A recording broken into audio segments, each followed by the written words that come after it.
Hello everyone, welcome to my YouTube channel Biovision. तो जैसे कि आपको पता है कि हमने सेल बायो की जो यूनिट है वो स्टार्ट की हुई है। हम उसका सेकंड टॉपिक पढ़ने वाले हैं, एंडोप्लाज्मिक रेटिकुलम। एंडोप्लाज्मिक रेटिकुलम के बारे में जो है हम 360 डिग्री एवरीथिंग इस वीडियो में कवर कर लेंगे, ठीक है। जैसे कि हम डिफरेंट एस्पेक्ट पढ़ेंगे कि एंडोप्लाज्मिक रेटिकुलम होता क्या है, ठीक है। उसके स्ट्रक्चर के बारे में पढ़ेंगे, क्या क्या टाइप्स हैं, कंपोनेंट हैं, क्या क्या उसका फाइन स्ट्रक्चर है, और उसके फंक्शंस के बारे में पढ़ेंगे कि एंडोप्लाज्मिक रेटिकुलम में जो है रफ आर का क्या फंक्शन है, एस का क्या फंक्शन है। तो हम पढ़ेंगे कि हमें पता होना चाहिए कि एंडोप्लाज्मिक रेटिकुलम एग्जैक्टली है क्या। तो ये बेसिकली जो सिस्टर ने होते हैं ना, ये जो आपको दिख रही हैं, ये जो सिस्टर ने आपको दिख रही है ना, इनको जब हम इंटरकनेक्टेड होगी ना ये, और ये ब्रांच स्ट्रक्चर बनाएंगी, उसको हम ईआर का स्ट्रक्चर बोल देंगे। ये बेसिक डेफिनेशन है कि सिस्टर ने इंटरकनेक्टेड है और ब्रांच्ड है, और इनके साथ क्या क्या एसोसिएटेड है, जैसे कि ट्यूब्यूल एसोसिएटेड है, और क्या है, वेसिकल एसोसिएटेड है। आपको दिख रही होंगी ये वेसिकल राउंड स्ट्रक्चर। और ईआर के अंदर ही हम दो पार्ट्स में इसको डिवाइड करते हैं कि रफ एंडोप्लाज्मिक रेटिकुलम है और स्मूथ है। जहाँ पे भी आपको राइबोसोम दिखेंगे वहां हम बोल देते हैं कि रफ सिस्टर ने है, और जहाँ पे भी राइबोसोम नहीं दिखेंगे वहां पे हम बोलेंगे कि स्मूथ सिस्टर ने प्रेजेंट है। ये हमारी बेसिक डेफिनेशन है कि आर एंडोप्लाज्मिक रेटिकुलम बेसिकली होता क्या है। उसके बाद हम देखेंगे कि इसका जो है क्या क्या फंक्शन है, हम क्यों कंसर्न कर रहे हैं ईआर के बारे में। तो देखिए, एक तो ये है कि हमारे जो है लिपिड्स का जो मेटाबॉलिज्म है ना, वो काफ़ी ईआर के ऊपर डिपेंड होता है, ठीक है। मेम्ब्रेन बायोजेनेसिस में भी ये हेल्प करता है। यहाँ पे ग्लाइकोसाइलेशन भी होती है, एन लिंक्ड ग्लाइकोसाइलेशन, जो हम आगे फंक्शंस में पढ़ेंगे। और अलग अलग तरीके की मॉडिफिकेशंस होती हैं प्रोटीन के ऊपर, जो सिक्रेटरी पाथवे फॉलो कर रही हैं, क्योंकि जो भी प्रोटीन जो है ईआर के पास आया है वो सिक्रेटरी पाथवे को फॉलो कर रहा है। इसके बाद हम देखेंगे कि अकरेंस की कहाँ कहाँ पे होता है ये जो एंडोप्लाज्मिक रेटिकुलम है। हमारी बॉडी में जहाँ पे भी सिक्रेटरी सेल्स है ना, जो कुछ सिक्रेट करती हैं, जैसे कि ग्लैंडुलर सेल्स हैं, एग्जाम्पल बी लिम्फोसाइट, वहां पे ईआर जो है बहुत प्रोमिनेंट होता है, जितने भी यूकैरियोटिक सेल्स हैं। और ये जो है न्यूक्लियर एनवेलप से कनेक्ट होता है, जो आउटर वाली जो न्यूक्लियस की मेम्ब्रेन है उससे जो है ये कनेक्ट होता है। इसके बारे में जब हम इसके स्ट्रक्चर के बारे में पढ़ेंगे, तो जैसे कि हम सबको पता होता है, ये बेसिक स्कूल से पढ़ाया जाता है कि रफ एंडोप्लाज्मिक रेटिकुलम होता है और स्मूथ एंडोप्लाज्मिक रेटिकुलम होता है। तो जहाँ पे भी राइबोसोम प्रेजेंट है, यानी कि जो इनर इनर सरफेस है ना, यहाँ पे राइबोसोम ज्यादा प्रेजेंट होंगे, उसको हम रफ एंडोप्लाज्मिक रेटिकुलम कहेंगे। और जहाँ पे भी राइबोसोम प्रेजेंट नहीं है, जो पेरिफेरल वाला एरिया है यहाँ पे, ये हमारा स्मूथ एंडोप्लाज्मिक रेटिकुलम होता है। और इसके बाद हम इसके जो स्मूथ एंडोप्लाज्मिक रेटिकुलम यानी कि जो पेरिफेरल वाला एरिया है ना, वहाँ पे कुछ ट्यूब्यूल्स प्रेजेंट होंगे, कुछ राउंड वेसिकल्स प्रेजेंट होंगी। उसके बाद हम पढ़ेंगे, इसको हम बेसिकली जो है ईआर को हम जो है ना तीन चीजों में डिवाइड करेंगे। इसके कंपोनेंट को अगर हम पढ़ें तो इसके तीन कंपोनेंट है, सिस्टर्ने, ट्यूब्यूल एंड वेसिकल्स। इनको हम थोड़ा और डिटेल में पढ़ेंगे। अगर हम सिस्टर्ने की बात करें तो ये फ्लैट सा स्ट्रक्चर है, जो ब्रांचिंग करेगा और इंटरकनेक्टेड है। ईआर का जो सबसे लार्जेस्ट पार्ट है वो सिस्टर ने ही है, और जो सबसे ज्यादा सरफेस एरिया कवर करता है वो भी सिस्टर ने ही है।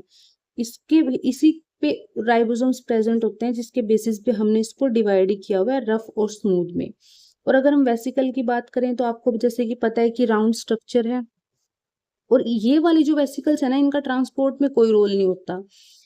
जो ट्रांसपोर्ट की वेसिकल होती है ना, ये ये वाली वेसिकल उनसे बहुत ज्यादा बड़ी है, इनका डायमीटर 2.5 mm होता है।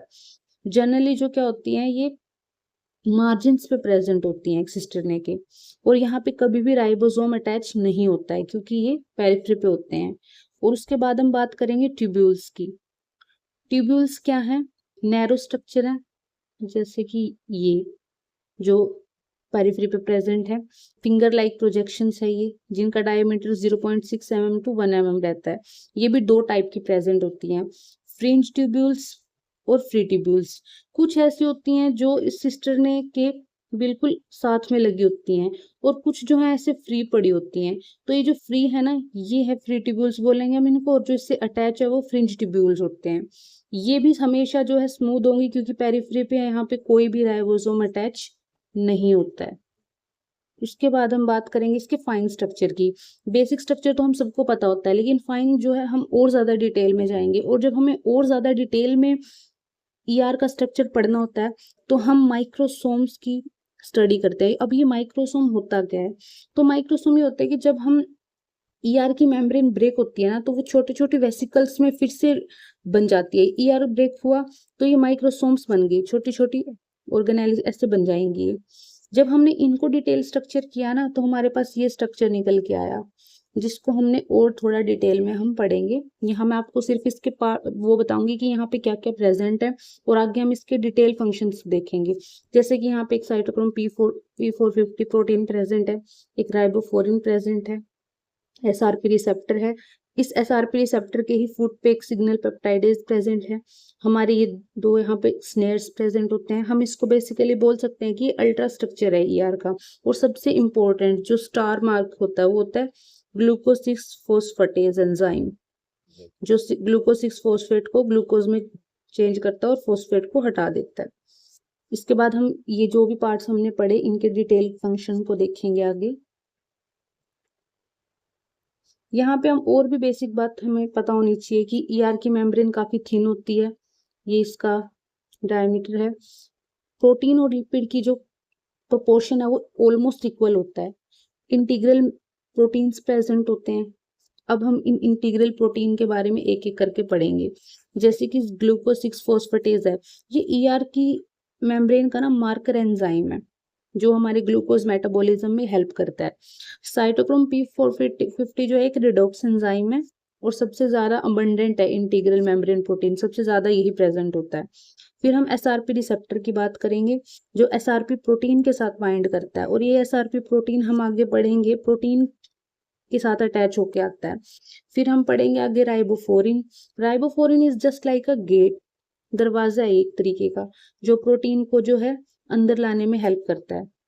उसके बाद हम पढ़ेंगे सिग्नल पेप्टाइडेज। सिग्नल पेप्टाइडेज एक एंजाइम है, जो प्रोटीन यहाँ से अंदर आएंगे ना, उसके एंड पे ना एक पेप्टाइड होते हैं जिसको ब्रेक करना होता है, और वो ब्रेक करने का काम सिग्नल पेप्टाइडेज एंजाइम करता है।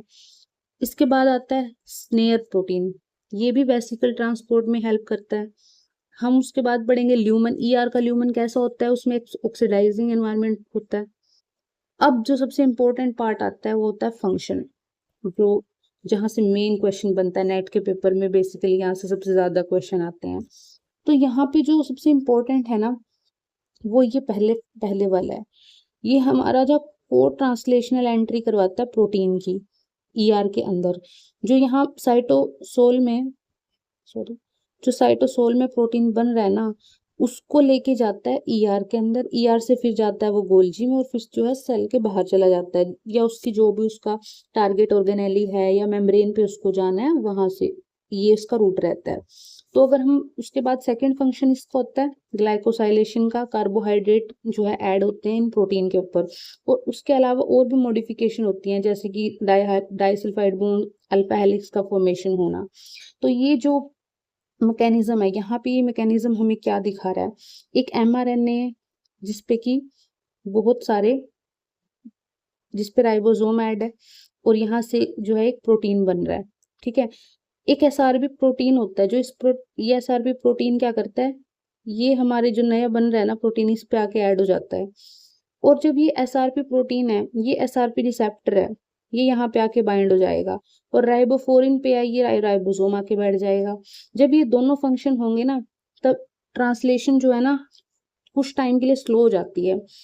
और उस टाइम पे क्या करते हैं, ये एसआरपी का काम क्या था, इसको यहाँ तक लेके आना। एसआरपी प्रोटीन फिर रिमूव हो जाएगा, उसके बाद ये प्रोटीन जो है अंदर आ जाता है। और यही मैकेनिज्म जो है यहाँ पे एक्सप्लेन किया हुआ है मैंने। जैसे कि एमआरएनए जो है साइटोसोल से न्यूक्लियस से जो है साइटोसोल में आ गया है। अब एमआरएनए जो है राइबोसोम इस पे बाइंड करेंगे, ट्रांसलेशन स्टार्ट हो जाएगी। इसके बाद एक सिग्नल सीक्वेंस बनेगी जो 15 अमीनो एसिड की है। सिग्नल सीक्वेंस सिंथेसाइज होते ही जो है एसआरपी इसके ऊपर बाइंड करेगा और ट्रांसलेशन को होल्ड करेगा। इसके बाद क्या होगा कि एंटायर जो ट्रांसलेशन अपरेटस है ना वो ईआर पे आ जाएगा, ईआर की मेम्ब्रेन पे। और यहाँ पे क्या होगा, राइबोसोम जो है राइबोफोरिन पे बाइंड करेंगे, एसआरपी रिसेप्टर से बाइंड करेगा। और जैसे ही वो बाइंड हुआ ना, एसआरपी रिलीज हो जाएगा, राइबोफोरिन जो है ल्यूमेन में ओपन होगा और जो हमारी पेप्टाइड है ना उसको जो है ल्यूमेन में एंट्री कराएगा। ल्यूमेन में एंटर हो गया। ये जो मैकेनिज्म जिन दो साइंटिस्ट ने बताया था, गंटर ग्लोबल एंड डेविड, इनको 1999 में नोबेल प्राइज भी मिला था। जब ईआर ल्यूमेन में प्रोटीन आ गया उसके बाद होगी एन लिंक्ड ग्लाइकोसाइलेशन। ये एन लिंक्ड ग्लाइकोसाइलेशन है क्या? जैसे ये कोई प्रोटीन है, इसका एक एन टर्मिनल होता है, एक सी टर्मिनल होता है। तो एन टर्मिनल पे एक जो है एस्पार्जिनिन नाम का अमाइनो एसिड है और उस अमाइनो एसिड पे जो है ना 14 शुगर के ओलिगोसैकेराइड जोन होगी उस पे। और इसी ओलिगोसैकेराइड के ज्वाइन होने को ही हम बोलते हैं एन लिंक्ड ग्लाइकोसाइलेशन। उसके अलावा क्या क्या मॉडिफिकेशन होती हैं, जो ये सल्फाइड ब्रिज बनते हैं, जैसे कोई प्रोटीन है उनके बीच डाइसल्फाइड बॉन्ड बनेगा और अल्फा हेलिक्स फॉर्मेशन होगी, क्योंकि कोई भी अगर ऐसा प्रोटीन है उसको अगर मेम्ब्रेन पे जाना है, जैसे कि किसी को कोई हमारा प्रोटीन है जो प्लाज्मा मेम्ब्रेन के लिए बना है, अब उसको तो इंटीग्रल पार्ट बनाना है तो इसके लिए अल्फा हेलिक्स की जरूरत होती है, तो इसीलिए अल्फा हेलिक्स फॉर्मेशन होती है। इसके अलावा क्या क्या फंक्शन है हमारे या स्मूथ एंडोप्लाज्मिक रेटिकुलम के क्या क्या फंक्शन है, ये एक तो जो है हमारे लिपिड्स का, स्टीरोल का, इन सब का सिंथेसिस, बेसिकली मेटाबॉलिज्म लिपिड्स का पूरा एसईआर के ऊपर ही डिपेंड होता है। और ये क्या करता है, बायोमेम्ब्रेन की सिंथेसिस करता है। ग्लाइकोजन मेटाबॉलिज्म में का इसका बहुत इंपॉर्टेंट रोल है। कोई भी फॉरेन केमिकल है उसको ब्रेक डाउन करता है।